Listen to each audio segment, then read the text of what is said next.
संस्थापकाय च धर्मस्य सर्वधर्मस्वरूपिणे अवतारवरिष्ठाय रामकृष्णाय ते नमः। जननीं शारदां देवीं रामकृष्णं जगद्गुरुं पादपद्मे तयो श्रित्वा प्रणमामि मुहुर्मुहुः। नमः श्रीयतिराजाय विवेकानन्दसूरये सच्चित्सुखस्वरूपाय स्वामिने तापहारिणे। Namaste and good morning to all of you who are here. Today, as is our custom, we shall speak about one of the direct disciples of Sri Ramakrishna. We do that on or near their birthdays.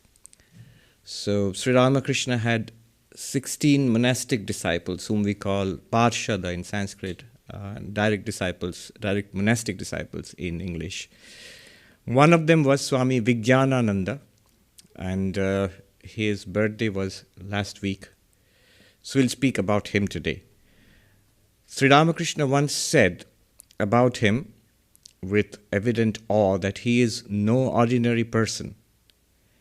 He was Jambavan, and he wrestled with Krishna. Now, what is this story? It's a thrilling story, actually. So I would like to start with that. Goes back thousands of years before recorded history. And, like many Indian kids, I had a comic book about it. So it's a very nicely illustrated comic book. And Jambavan there is an extraordinary character. He saw both avatars, Rama and Krishna. He was a bear, actually a bear, a real bear. So he was this huge bear, a very powerful character who helped Rama to find and rescue Sita. In fact, he is the one in Ramayana who encourages Hanuman to jump across the sea and go and to find Sita. And he helps Ramachandra in the battle with the demon Ravana to rescue Sita. And he is practically, he was very long-lived, long-lived, and long after Ramachandra Avatara passes on, he's still around. Jambavan is still around. But in an impenetrable forest, in a cave, he's living there with his memories of his beloved Rama. Now, to cut the story short, it's a long story, like all Indian stories are. There's this person who belongs to Krishna's. It is the time of the Krishna Avatara. God has come again in the form of Krishna. Of course, Jambavan in his cave, he doesn't know about all this. In the time of the Krishna Avatara, in the clan of Krishna, there was this man who came to possess a magnificent gem called the Syamantaka Mani. So this, what is this gem? Where did it come from? And all that is a long story, so I'm going to cut it short. It's a fascinating story, but once I told this story and somebody asked me, what's the point of the whole story? Because there are so many points there. But anyway, let's just say there was this magnificent gem belonging to someone in the clan of Krishna, and this person, whose name was Prasen, he goes hunting in that same impenetrable forest, and in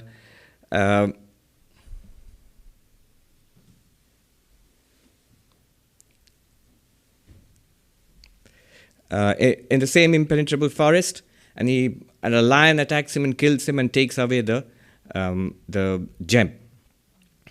And this lion runs into the great bear Jambavan, who kills the lion and takes away the gem. Anyway, this is a story nobody knows, but somehow people suspect Krishna of having had a hand in the disappearance of the gem. So in order to clear his name, Krishna goes in search of that infamous Syamantaka Mani, the gem. And he goes into that forest and finds the corpse of his clansman who's been killed by the lion.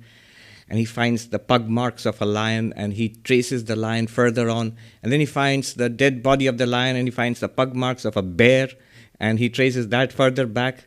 Then he comes to this huge cave where outside the cave, there's an unnatural light, and he finds the gem, and there are bear cubs playing with the gem.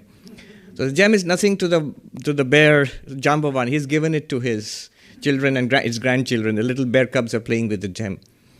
Of course, they run to complain to their mighty grandfather that there's this puny human who has come to steal the gem. And Jambavan comes out roaring and challenges Krishna, not knowing who he is, to a fight. And so they wrestle. And according to the Puranas, they wrestle for 28 days. After which, Jambavan begins to weaken. And he loses the match and he thinks, who is this one? There is no sentient being in the universe who can beat me, who is mightier than me. Who could this be? And then suddenly he realizes, this is none other than Rama, my beloved Lord. And he says, I know who you are. You have come again. And he bows down to him and surrenders to him, and of course gives him the gem, and so on. So that's the story, and Krishna comes back with the gem. Why is this story important? Here is the actual thrilling part of it. Hari Prasanna Chattopadhyay, which was the name of Swami Vijnanananda, he had gone to see, he already had met Sri Ramakrishna by this time. He writes, in one of his early visits, he's gone to that little room in Dakshineshwar where Sri Ramakrishna is sitting on the cot and talking to the devotees all around. And, whenever Hari Prasanna or Vijnanananda writes about Sri Ramakrishna, he describes this indescribable aura of joy. Around him, you would feel this very pure joy immediately uplifted. And of course, and also the love of Sri Ramakrishna for all the disciples. So he says that, again he mentions this, that this whole room was surcharged with joy.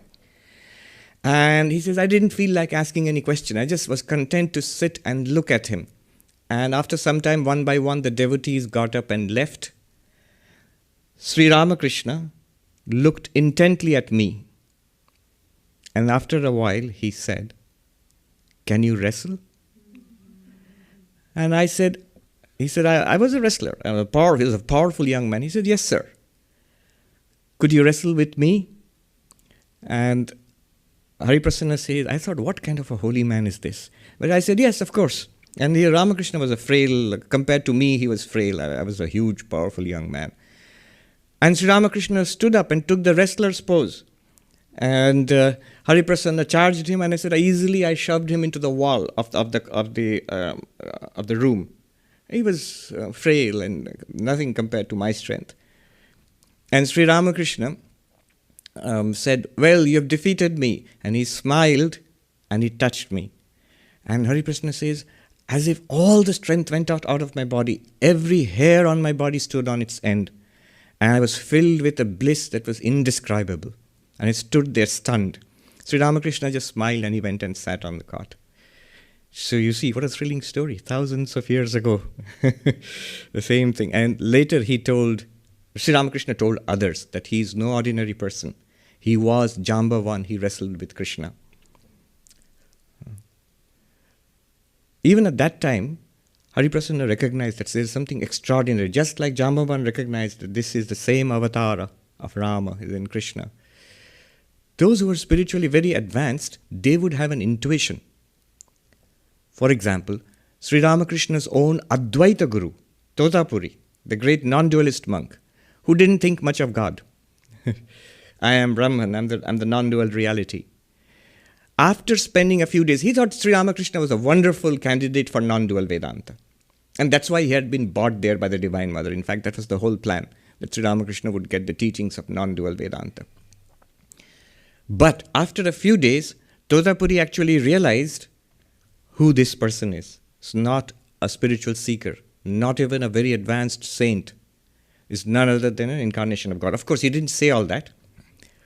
He said one day, with awestruck, he looked at his strange disciple and he said, I know who you are. I have understood who you are. Please let me go. He said, like as if you're caught.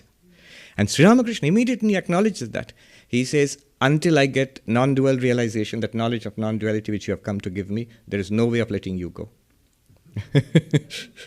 So you can see there are two levels of the play going on. One which we read in the biography, which is wonderful itself. But there's a divine level to a subtext to this story which is going on, which is once in a while in flashes we see in the lives of Sri Ramakrishna, the Holy Mother, Swami Vivekananda. Holy Mother herself, number of times. She sees the temple in Rameshwaram, and she says about it, "Oh, just as I had kept it," because she had seen it in her Sita avatar thousands of years ago. And somebody asked him, "What did you say?"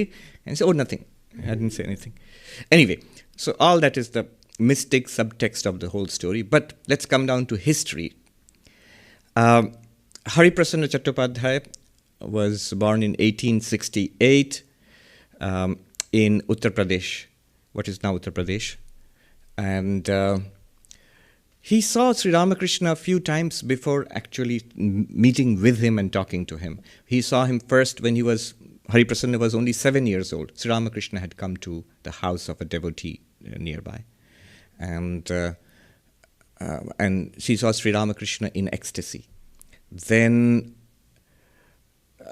next he saw Sri Ramakrishna at another devotee's house, and he notes that Sri Ramakrishna was in Samadhi, and Baburam, the devotee who later became Swami Premananda, was supporting Sri Ramakrishna so that he wouldn't fall down.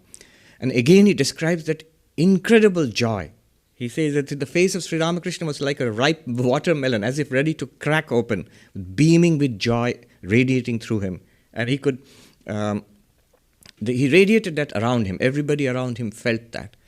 And he noted with awe an extraordinary phenomenon. He saw Sri Ramakrishna's back was bare, and he saw the whole spinal column was inflamed, and it was rising like a snake, moving upwards, as if there was a hood of the snake at the top of the spinal column, waving its hood. A similar, actually, many years later, Swami Vijnanananda had a similar experience in the temple of Kali Ghat in Calcutta. Calcutta, there are two major Kali temples. One is, of course, Dakshineshwar, where Sri Ramakrishna was. The older one is the Kali Ghat. And Swami Vijnanananda, at that time, he was a very senior monk, and he had gone to the temple, and he had that experience of his Kundalini being awakened, and like this extraordinary movement of power through his spine, and awakening of the Kundalini. Anyway, so finally he went and met Sri Ramakrishna, and Sri Ramakrishna immediately recognized him as one of his inner circle of devotees and told him to come again. And he said, "Come again. It's not enough to come once." He would say that to those close devotees. In Bengali, "Abaresho," come again. That was Ramakrishna's invitation. And so Hari Prasanna started going to meet Sri Ramakrishna. Many interesting stories are there. For example, his initiation into meditation. He did not visit Sri Ramakrishna for quite a while, and Sri Ramakrishna would inquire, why hasn't he come? He asked him, "Why didn't you come so many days?" And Hari Prasanna said, "Look, sir, I am trying to meditate, but it isn't working. My mind doesn't settle down." Sri Ramakrishna said, "What are you saying? Come here." And he said, "Stick your tongue out." And he wrote a mantra on Hari Prasanna's tongue, and he said, "Go and meditate in the Panchavati, in the woods where Sri Ramakrishna used to meditate." And Hari Prasanna said that the moment Sri Ramakrishna did that, it's called Shambhavi Diksha, a higher kind of spiritual initiation, which only enlightened and very powerful gurus can do that.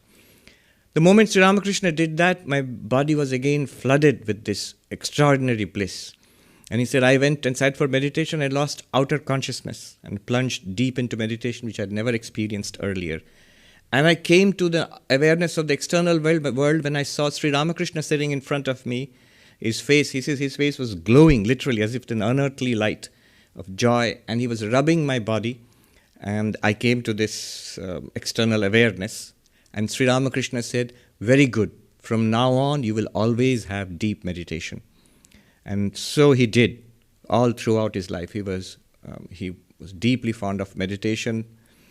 He had many mystic experiences. He would laugh them off. He would say sometimes that, I don't get much sleep at night. That's why I get all these visions. Or my brain is heated. That's why I get all these visions. His mother scolded him. He said, where have you been? And when she learned that he had gone to see Sri Ramakrishna, he said, "Oh, you went to see that mad Brahmin of Dakshineshwar. Don't you know that he has deranged the brains of 350 young men? Don't you dare go to him again." And years later, Swami Vijnanananda would say to the younger monks, "She was right. My brain is still deranged." I really went crazy about that old man of the Kali temple.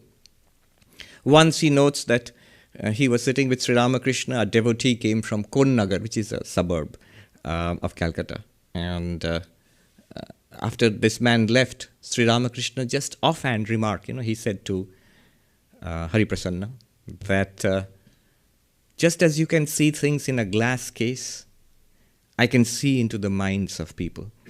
And Hari Prasanna writes that I got scared. I thought, what a dangerous man.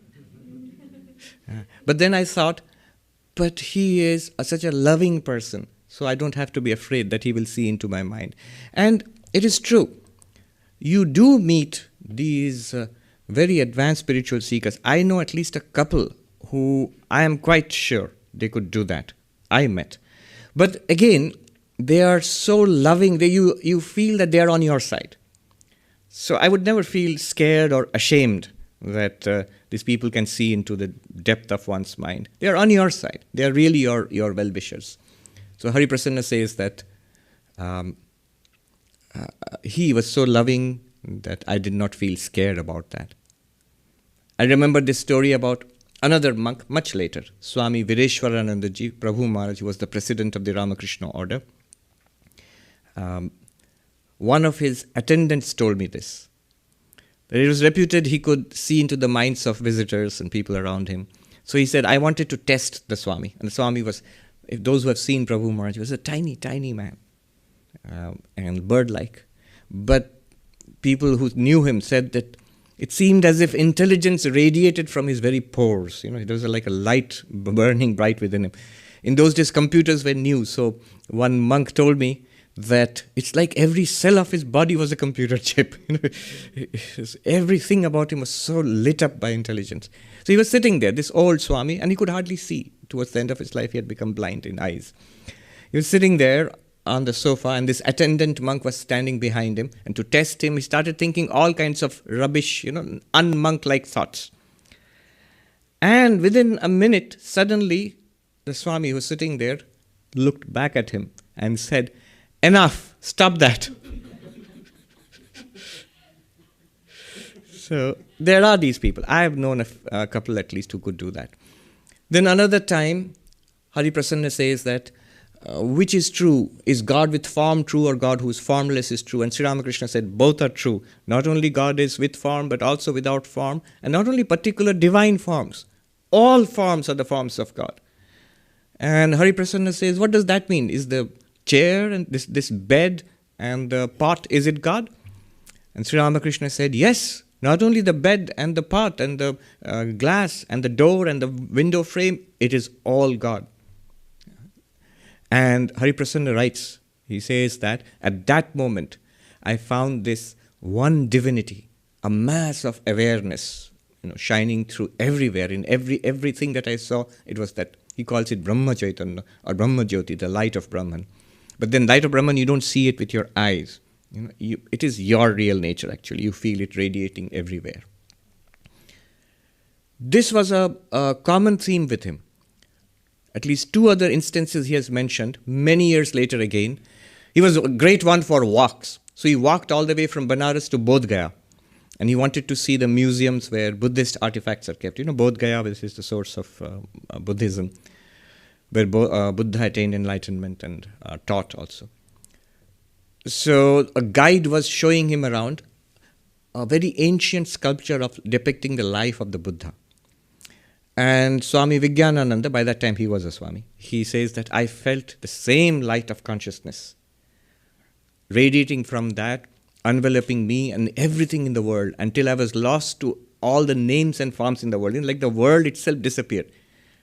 And it's not that he lost sight with reality. He was in touch with reality. We have lost sight with reality. We inhabit a world of dreams, basically. He's like waking up. That's the meaning of the word Buddha, to wake up. And the guide thought I had fallen asleep. And he kept saying, let's move on, let's move on. And he says, I was in a daze. I went back to the ashram and the people said, we have kept food for you. And I said, I was not interested in eating. I went back to my room and lay down in the bed. And he said, that mood continued for 3 days. Then he went in Benares to bow down to the Shiva there. Vishwanath Shiva in Benares was the Shiva of the deity of the whole city. And the thought came to him, what have I come to bow down to here? It's a piece of stone. It's a temple and a piece of stone. The Shiva Linga. And no sooner than I had thought that, the same light permeated the whole temple and everything all around and the whole city, showing to me the light which is there is the same light which is here. It is that one reality. So this was a theme with him. He could see this again and again.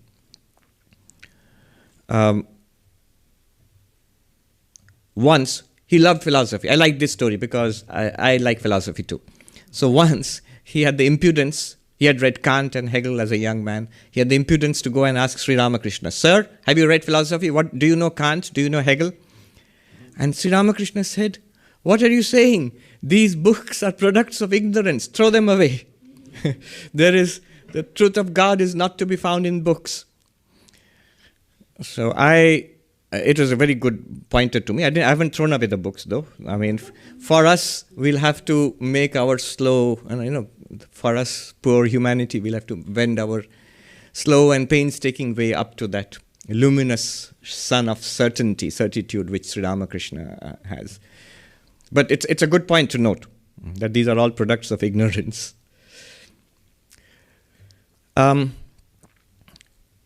Sri Ramakrishna, because Hari Prasanna had to study, he went away from Sri Ramakrishna, so he didn't have too many dealings with Sri Ramakrishna, meetings with Sri Ramakrishna towards the end of Sri Ramakrishna's life. But before he left, Sri Ramakrishna pointed to his own picture and he said, I am there, so meditate upon me there. And Hari Prasanna said, I will, sir. He didn't know that he wouldn't see Sri Ramakrishna again in the body. In fact, many, many years later, towards the end of his own life, Swami Vijnanananda's own life, somebody asked him, do you still see Sri Ramakrishna? And he said, of course. He pointed to the photograph of Sri Ramakrishna. He said, he is there and he guides me every day of my life. So living presence. Somebody asked the Holy Mother, I cannot meditate. I find it difficult to meditate. And Ma Sharada said, it's enough if you look at the picture of Sri Ramakrishna. He said that's equal to meditation, if you just look at that. Of course, nowadays we are too restless to even do that. Maybe if you make it a wallpaper on your phones or something, then you can look at the picture of Sri Ramakrishna. When Sri Ramakrishna passed in August 1886, Hari Prasanna was a student in Patna in Bihar, in a college there. And he didn't know that Sri Ramakrishna was so desperately ill. And that night he had a vision of Sri Ramakrishna standing there. And he remembered thinking, what is Sri Ramakrishna doing here? It was so vivid. And the next morning he read in the newspaper that Sri Ramakrishna of Dakshineshwar in Calcutta has passed. He had the same experience when Swami Vivekananda passed. He was in Prayagraj, Swami Vijnanananda. And that particular night, the 4th of July, he had a vision of Swami Vivekananda sitting on the lap of Sri Ramakrishna. And he said, what does this mean? And he became worried. And he inquired in Belur Math, and he was told that Swami Vivekananda had passed. After the passing of Sri Ramakrishna, he continued with his studies. He became an engineer, and that's important because he built the temple of Sri Ramakrishna. The temple in Belur Math, when you go there, the big temple of Sri Ramakrishna, that was built by Swami Vijnanananda. But he had a job as a civil engineer under the imperial British government, and he constructed many big things, like there are some roads which are still in existence, the Ghazipur road, for example, Banaras Ghazipur road, and some other big engineering projects which were completed under him. The reason he held on to that job was, Swami Vivekananda told him, because the new monastery needed money. And so Vijnanananda or Hari Prasanna, he worked, he saved as much as he could, and he would send it to the monastery, to the monks. 60 rupees a month in those days. Big deal. It's less than $1 now.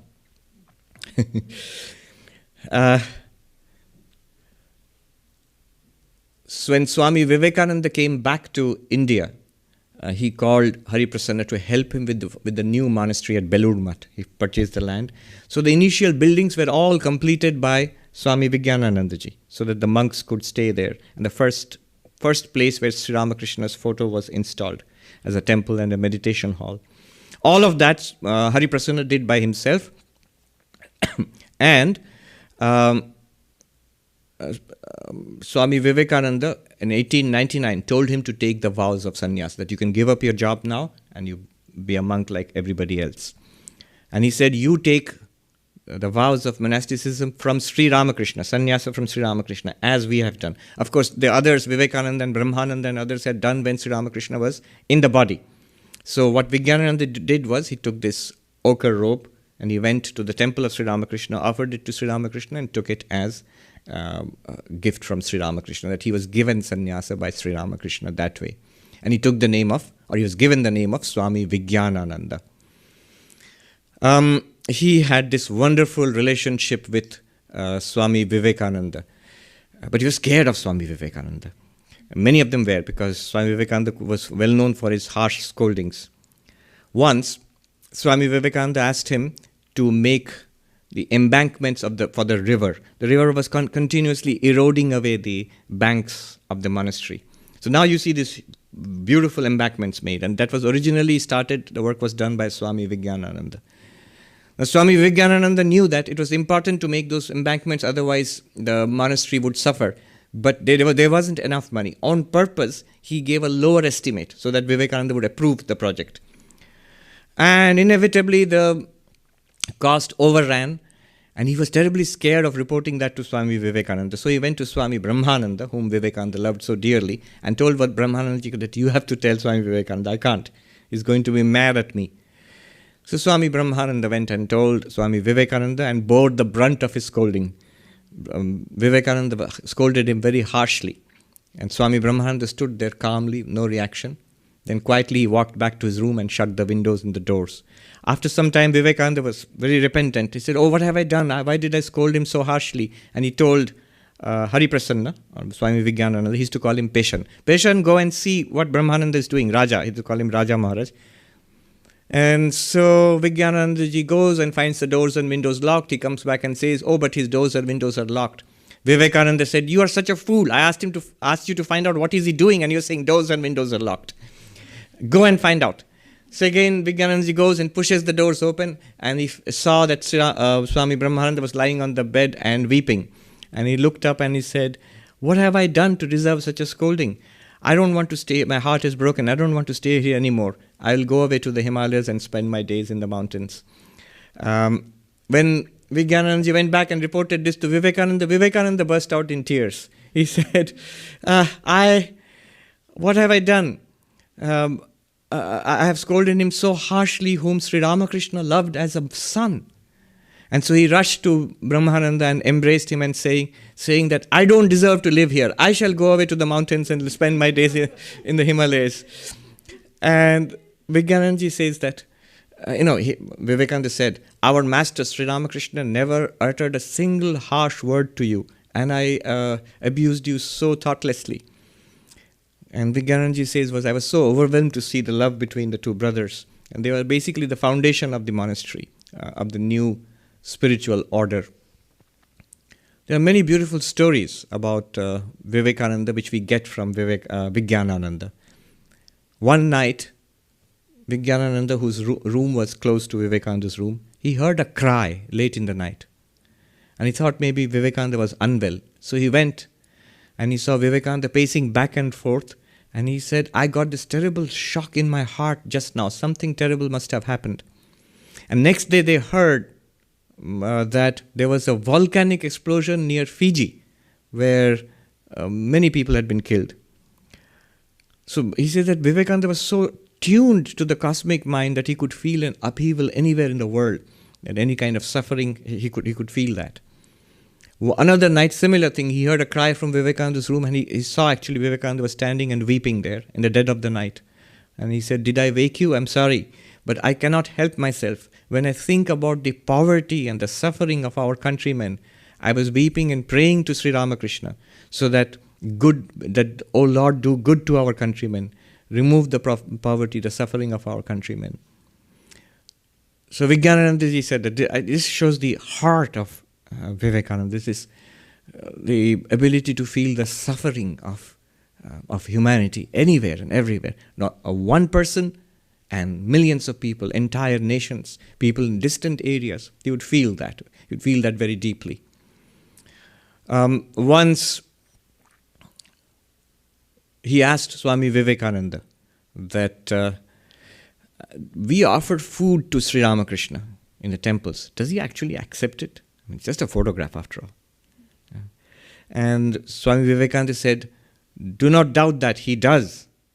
And a ray of light, I have seen this, a ray of light comes out of the image or the photograph and it sweeps across your offerings. If you want, I can show it to you. But Vijnanananda ji, he said, I believe you. He didn't press it any further. Swami Vivekananda, in fact, Swami Vijnanananda ji was known for his great devotion to Ma Sharada. But at the root of that was Vivekananda. One day, the Holy Mother had come and Swami Vivekananda told Vijnanananda, "Have you gone and bowed down to the Holy Mother?" So he said, "No, not yet." He said, "What do you mean? You must go immediately and bow down to the Holy Mother." And he said, "All right." And he said, "I went and I bowed, knelt down at a distance before her and bowed down, touching my forehead to the ground. And to my shock, I found Vivekananda had followed me. He was standing behind me and he said, 'Is this the way you bow down to the Holy Mother?'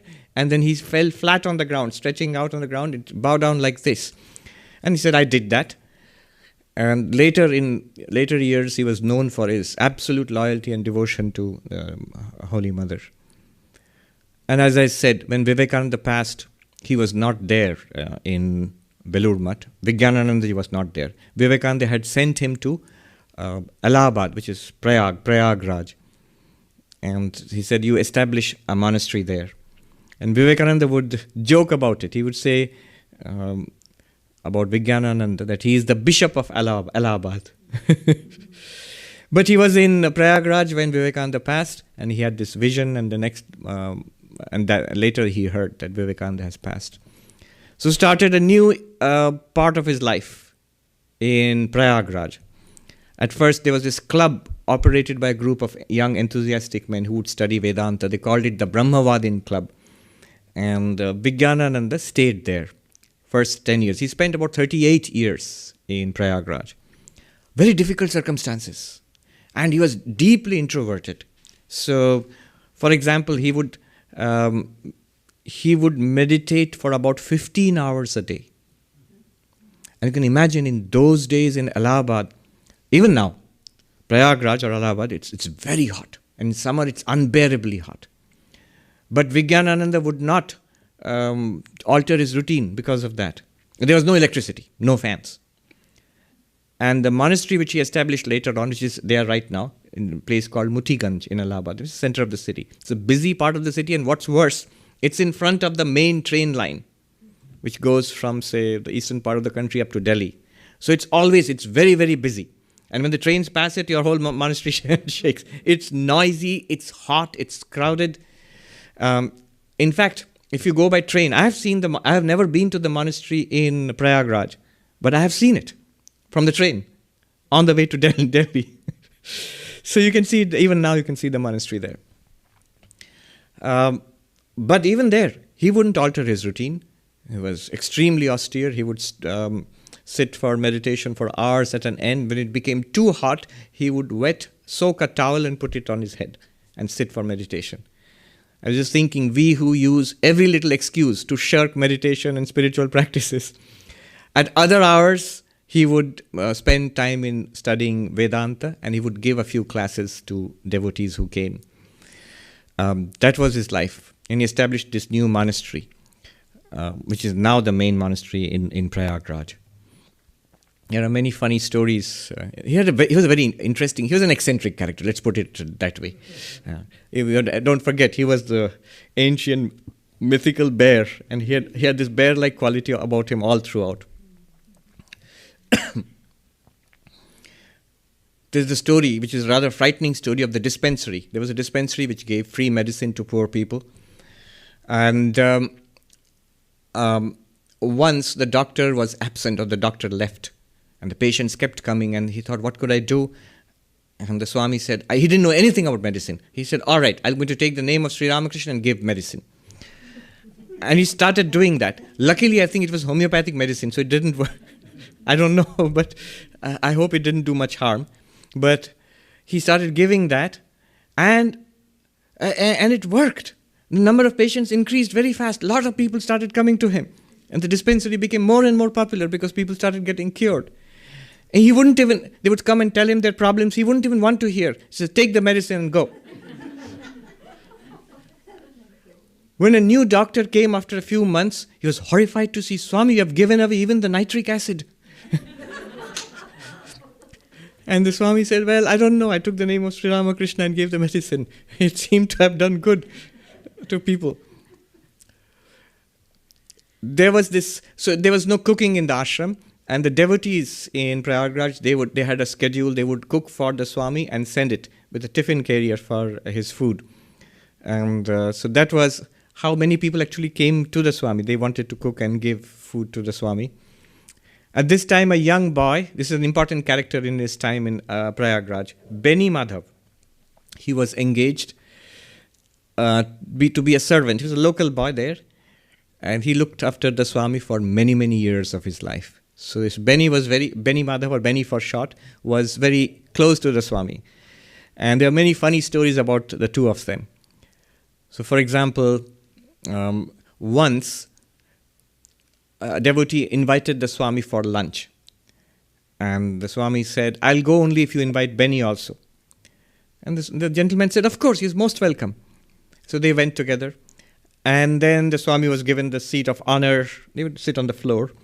And the Swami said, no, but you must make Beni sit next to me. That boy is greedy. He will eat a lot and spoil his stomach. So I'm to control what he eats. So the gentleman said, as you wish, Swami. And they asked Beni to sit next to him. But then they realized why. Because all the delicious stuff that was given on the plate of the Swami, he would push it to Beni. Once Beni had a tiff with the Swami, and he decided, I'm going to resign. I'm going to leave and go back to my village. But he was scared to tell the Swami. So he decided to sneak out at night when he thought the Swami was sleeping. So at night, he stealthily went to the main gate of the ashram. And he found the Swami standing there and staring at him. He ran for his life and he went to the back gate of the ashram, and he found the Swami standing there and staring at him. In terror, he went back to his room and went back to bed again. And he never again thought of leaving. It's a very touching story. He outlived Swami Vijnanananda by many, many years. When Swami Vijnanananda passed, he showed that he had not forgotten Beni, because he had accumulated whatever money he had accumulated in his years in the ashram. He left it as a trust for Beni, so that Beni could go back to his village and do with the rest of his life as he wanted to. And what did Beni do?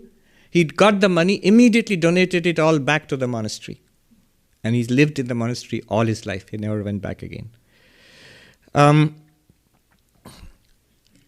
As I said, he was eccentric. One monk who saw him, I met a few disciples of Swami Vijnanananda. Swami Atmasthanandaji was the president of the order recently, a few years ago. He was a disciple of Swami Vijnanananda.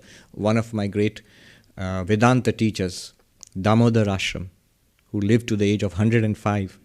He was a disciple of Swami Vijnanananda. And I met a few. But one monk who saw him said, the only way I saw him was I had heard one of the disciples of Sri Ramakrishna is living in Prayagraj. So I went all the way from Calcutta to Prayagraj. You know, those who have gone, it's a long distance by train in those days. So it's like 1.5 days by train. So I went there, and then I traveled from the station to the monastery with a rickshaw, and got down and knocked on the door of the monastery. After quite a while, the Swami came out and he opened the door. What do you want? Swami, I have come, I'm so and so. Yes, but what do you want? I've come all the way from Calcutta, from Belur, the monastery, to come here to see you, have your darshan. Well, you have seen me. And he slammed the door shut. And the poor monk had to come all the way back to... But that was the way he was, because whenever then some construction work had to be done in Belur, in the main monastery, he would be called. at first by Vivekananda, later by Swami Brahmananda. And he would make that long journey by train, come to Howrah station, go to the main monastery, immediately go to work, no rest, no food. And the work would be finished, he would again go back to the station on his way back to. And he would always arrive at the station hours and hours ahead. This was long before TSA and travel security checks and long lines, because he had once missed the train and he wasn't willing to do that anymore. So he would arrive hours ahead before the scheduled time. Another person who got initiation, he told the story of his initiation. He had gone to Prayagraj to see the Swami, not for initiation. So he entered the monastery and he was looking around. He had never seen Swami Vijnanananda, and photos were rare in those days. So he saw this tall, powerfully built monk sitting calmly on a meditation mat, and he beckoned him, "Come." So this man said, I went to him and bowed down, "Sit." And so I sat down. And then he gave me the mantra and initiated me. And I was overwhelmed. And then he said, "By the way, are you so-and-so?" And I replied, "No." "Oh, I see." It was meant for somebody else, but he is the one who got initiated. Swami loved pens and pencils, pens especially. He wrote a number of books. The way he wrote books was, he would have a set of pens which he would keep out neatly, fill them with ink, and have a notebook and start writing, and write for hours together. So if you wanted to please this Swami, you would have to give him a pen, a nice, preferably expensive, nice pen. Years later, when Swami Shivananda passed and Swami Akhandananda became the president of the Ramakrishna order, they were looking for a new vice president, which is a very high post in the order, in the hierarchy. So they decided upon Swami Vijnanananda, and they wrote to him, "We, the trustees, we request you to become the vice president of our order." He refused. Swami Akhandananda knew his childish ways. So he said, "If you agree, brother, I shall give you this pen." And then Swami Vijnanananda solemnly wrote back. He said, "I will do so only if you give me the pen first." And so the pen was sent to him with the official papers, and he signed the papers with that pen, deciding to become a... See, all these things about posts and positions and hierarchy, which seem important in the world, they were like either completely unimportant to these direct disciples of Sri Ramakrishna, or they were fun. They would find it funny. Swami Vivekananda, he set the tone. When he came back from America, he went back to India, and he started the monastery. He started the entire thing, the monastery. He had got the money and everything. He handed it all over to Swami Brahmananda and said, "You are our king." They used to call him Raja Maharaj, king. "You are our president." So much so that he gave everything away, literally every last bit of money, that when he wanted to, after that, cross the Ganga and take a boat to the other side of the river and go to Calcutta, he had to ask Swami Brahmananda for his own money. "Can I have some pocket money to cross the river?" That much. A monk saw him pacing back and forth, Vivekananda, pacing back and forth, muttering this beautiful Sanskrit hymn. He says, "Abhimanam surapanam, Gauravam Ghora Rauravam, Pratishtha Sukari Vishtha, Etat Trayam Tyaktva Sukhi Bhavet." What does it mean? Ego, Abhimanam. Ego is like getting drunk on wine. It's getting drunk. Then pride, Gauravam. Pride of position, status, success, pride. He says, Ghora Rauravam, it's the worst torture of hell. Then pratishtha, establishment, power, position, status. He says those are droppings of a pig. Shukari Vishta. Etat trayam tyaktva, give these three up. Sukhi bhava, be happy. Live happily. So, and all the direct disciples were like that. You know, the highest meeting, the governing body of the Ramakrishna Math and Mission, this new international organization, when it meets. So it's a very serious affair. When you look at one of the early meetings of the monks, of the disciples of Sri Ramakrishna, you would see what an extraordinary affair it was. Swami Brahmananda, the president, is there. Swami Shivananda, another direct disciple, Swami Turiyananda, Swami Premananda, Swami Sharadananda, who was the secretary of the whole order, he was there. I think one or Subodhanandaji also was there, some of the direct disciples. So a younger monk has recorded this incident. So there's going to be a meeting for deciding policies and stuff like that. Very serious affair with minutes and books and all that. So Swami Brahmananda asked, where is Premananda? And somebody said, oh, he is meditating in the temple. So he said to Swami Sharadananda, who was the secretary, please go and call him. So Swami Sharadananda was a very well-built man. He went upstairs, the temple was upstairs in those days, and saw Swami Premananda meditating, deep in meditation, completely forgotten the world. Now Premananda was a slight figure, and Sharadananda was huge. So instead of disturbing his meditation, he picked him up and brought him downstairs. And when he set him down in front of Swami Brahmananda, the Swami landed on his feet in ecstasy. And every hair on his body standing on the end, completely lost to the world, his face shining in the joy of God. Seeing him like that, Swami Brahmananda stood up and went into ecstasy. And seeing him like that, Swami Shivananda went into ecstasy.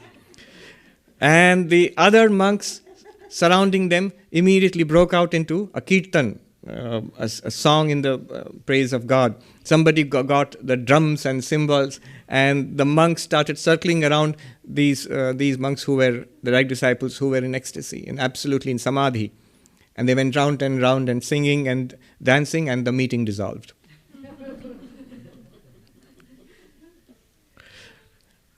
Vijnanananda also was like that. He had a certain bear-like humor, Once, a monk in the monastery in Belur, he was very inspired. He said, I want to give a talk. Everybody's becoming famous giving talks. This was long before YouTube, of course. So he decided, I'll give a talk. And he proposed this to Swami Brahmananda, it was Swami Shivananda at that. No, Swami Brahmananda, who was the president. But Swami, I want to give a talk, and I want all of you to attend. I want to give a talk to you all. He was a young monk. And Swami Brahmananda decided to humor him. And so a great occasion was organized when all the monks were called together. And the speaker had dressed up in nice clothes and had a nice turban on his head, and he stood up to give a talk. And Swami Brahmananda said, it was a very formal occasion. I propose that Swami Vijnanananda chair the session and be declared the president of the session. And Swami Vijnanananda solemnly stood up and he said, I accept the privilege. And as president, I hereby dissolve the meeting. And the meeting was dissolved to uproarious laughter.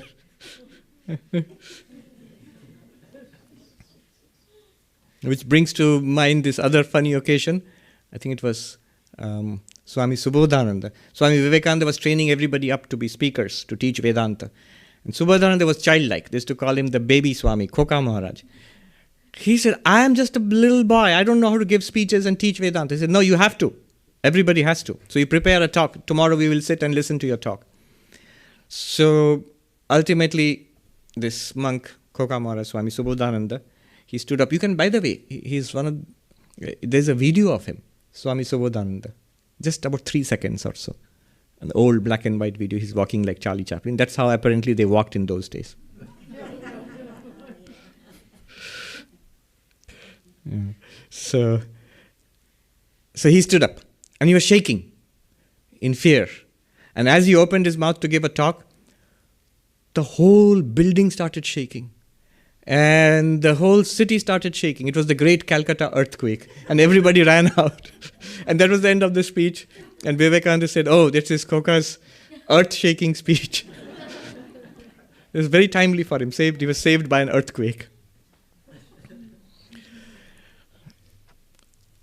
So Swami Vijnanananda, his pen collection was, he would take it all with himself. He had these multiple layers of dresses and a huge coat in which there would be pens and pencils. There would be many things, including apparently his tea set also.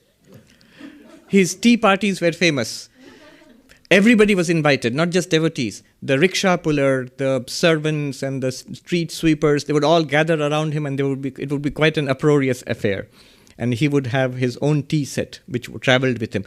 There were many things which traveled with him. For example, I've forgotten the exact incident. Somebody wanted a nail, looking around, he pulled one out of his coat. And then he wanted a hammer, he pulled a hammer out of his coat also. Something like that happened. I have forgotten the exact incident. In fact, in the ashram in Prayagraj, there's a display of the Swami's pen collection, and he liked pocket knives and pocket watches. So that those things are still kept there.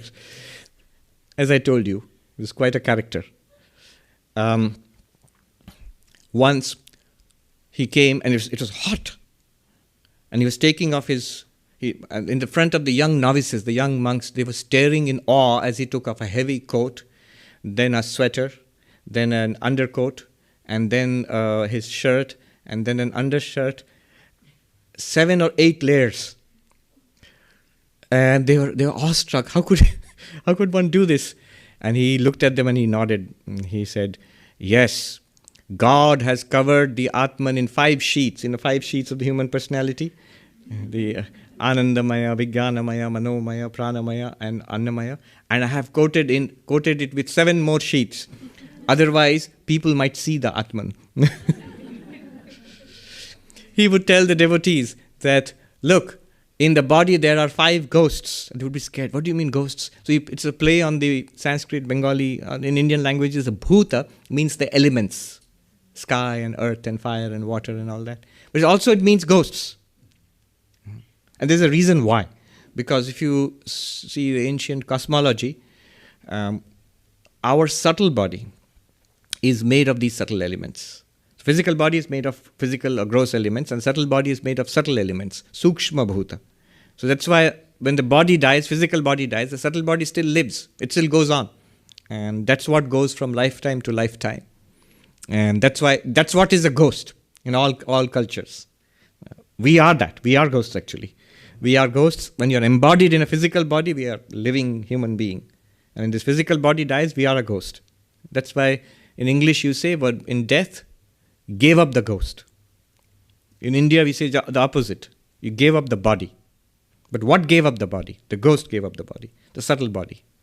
So he would say that there are 5 bhutas, 5 ghosts in this body. Take the name of God and they will not trouble you. That means the material body will not trouble you if you keep your mind on God. He would teach too. He wouldn't speak much. He was a little forbidding, a little grim, and people would be a little afraid of him. So he started initiating when he became a vice president. And initially, he would be reluctant to initiate. He would say, no, I don't want to give a mantra. Then they won't do anything, and then they'll write to me letter after letter with this question and that question, and they won't do anything themselves. And so you have to reassure him that I'm going to practice. Please give me the mantra. Then only he would agree to give the mantra. This was again long before Ask Swami and the emails. So somebody came to him once and said, I am repeating the mantra, but you are in such great joy. I don't get that joy. So should I repeat it only when the mind is good? And he said, no, it doesn't depend on your mood. Repeat the mantra as per your discipline, not according to your mood, not when you're happy or depressed. You will become happy, the mind will become all right if you repeat the mantra. Once you're sitting with monks, this is an example of his dry humor, and devotees. And they said to him, Swami, it was evening, Swami, tell us a story. He said, am I your grandmother? You want me to tell you a story? But then he said, the world is a fairy tale. It is like a dream. It is unreal. If you take it as unreal, it will not trouble you. It's because you take it as real. That which is unreal, you take it as real. That's why samsara troubles you. It's a dream. Then he told them the story of Diogenes, the great Greek philosopher, who considered the world a dream, and he tried to live according to that. And his disciples tested him in many ways. Once they tied him up and dragged him on the road, and he got bruised and cut. And then they asked him, well, sir, do you still feel it's a dream? And Diogenes is supposed to have replied, yes, it's a dream, but a painful dream.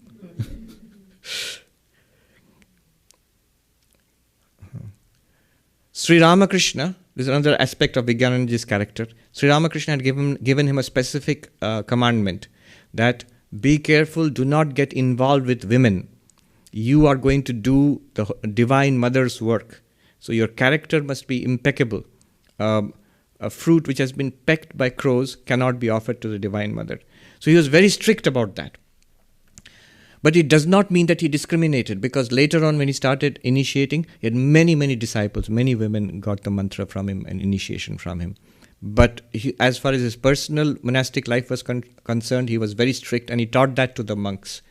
The young monks, when he was a president, he told the young monks, remember, all the ladies who come here in the main monastery, regard them as you would regard the Holy Mother in the temple, and bow down to them from a distance. So the great thing that he did was, Swami Vivekananda had told him about his plan for a temple for Sri Ramakrishna, and discussed the plans with them, and told him you should build it. And Swami Vijnanananda had agreed. But Swami Vivekananda also told him, I won't live to see it, but I promise I shall see it from on high. He said, this is the words he said. Long before he built that temple, Vijnanananda actually got to build the temple of Swami Vivekananda. After Swami Vivekananda passed in 1920, under the direction of Swami Brahmananda, Vijnanananda built the present temple of Vivekananda. It was like a meditation for him. And he would tell the workers, they were just laborers working. He said he would do this carefully. You are building a temple of Shiva. Do it prayerfully and in a meditative mood. So that temple is still there, which he built for Vivekananda. While he was working, he had very interesting, again, a funny relationship with Swami Brahmananda, who was the president of the order. So they had this system of bets, which Swami Brahmananda always won, uncannily. Swami Brahmananda said, what about the materials? And Vijnanananda said, I'm very worried about the materials. They would come on big barges floating up the river. It's not going to come in time, and the work for the temple of Vivekananda is going to stop. And Swami Brahmananda said, no, it'll be there by tonight. Vijnanananda said, I'm sure it won't. There's no word of it. Well, let's see. Let's have a bet. So they bet a certain amount of money. Who's going to be right? So late in the night, after everybody had gone to sleep, Vijnanananda came and verified that the barge had not come. And he was delighted. But unknown to him, just before sunrise, the barge did come. Now, he went in triumph to Swami Brahmananda and said, pay up, the barge has not come. And Brahmananda said, go and look. And then Vijnanananda said, oh, I'm stunned. How did that happen? Well, you'll still have to pay because I don't have money. You have to pay yourself. So that would always happen. Vijnanananda never kept money with himself, but he would keep losing the bets and Brahmananda would keep paying himself. Another time when rain was not possible, it was predicted, but then Brahmananda said the rain will stop, and it's same thing, like the bet. There are many beautiful incidents with Swami Brahmananda, later on with Swami Shivananda. After the passing of Swami Akhandananda, Swami Vijnanananda became the president of the whole order. But even then he would spend some time in his beloved Prayagraj and some time in the main monastery at Belur Math. And the construction of the great new temple of Sri Ramakrishna continued, and it was completed. One famous visitor at that time was Carl Jung, the great psychoanalyst. And he actually inquired about the construction of the temple and said that, is this what Vivekananda wanted? And Vijnanananda said, more or less, we had discussed his plans with Vivekananda, and he had said he would see it from on high.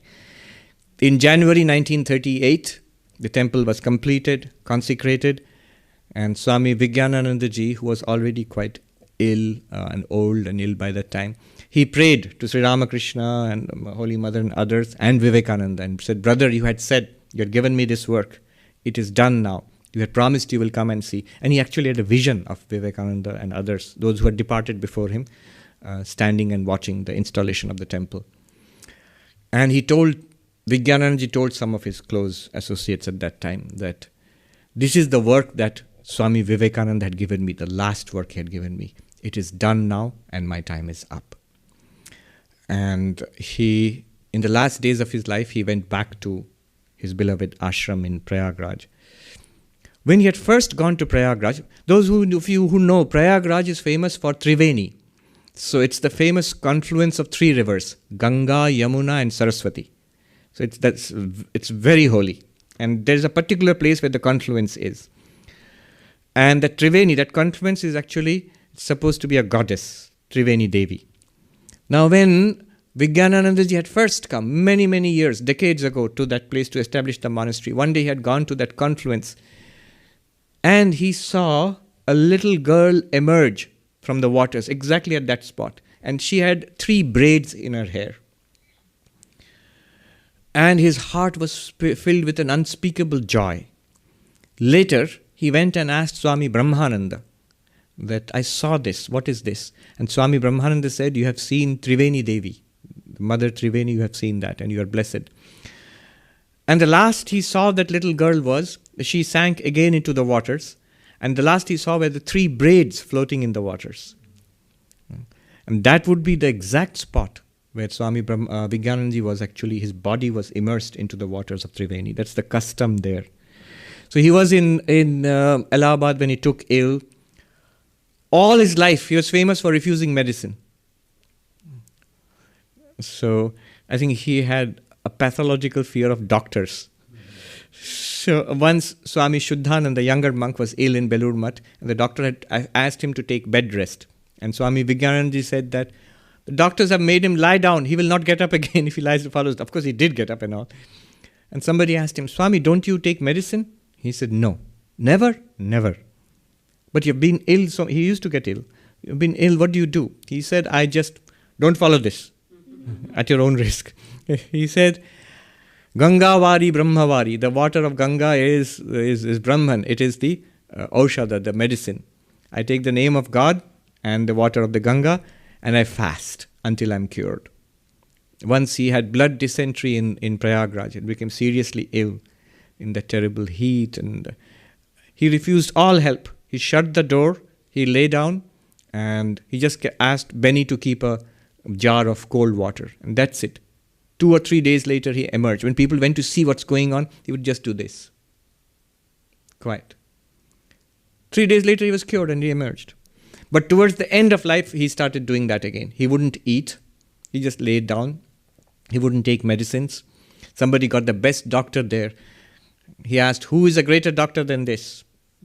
The most famous doctor at that time was Dr. Neel Ratan Sarkar. There's a big hospital by that name in Calcutta now. So he was the well-known doctor at that time. Somebody said, Dr. Neel Ratan Sarkar, who is a better doctor than that? We don't know, Swami. He said, Sri Ramakrishna is a better doctor than that, and I'm in his care. And he refused to take medicine. At one time, they forced him to take homeopathic medicine once. And that was the last day of his life, actually. I've actually seen this,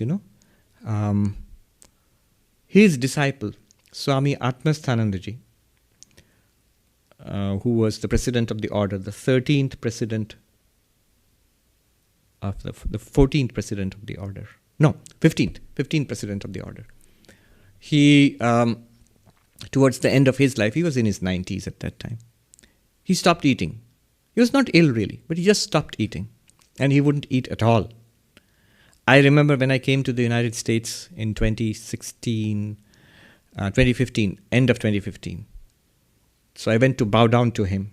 And he had been hospitalized at that time. I'm talking about Swami Atmasthanandaji, the disciple of Swami Vijnanananda, how he passed exactly like his guru. And I saw this very touching scene. The Swami, he wouldn't speak, he wouldn't eat. He was sitting in his chair in the hospital. I went and took permission from the attendants. And he's the president of the order.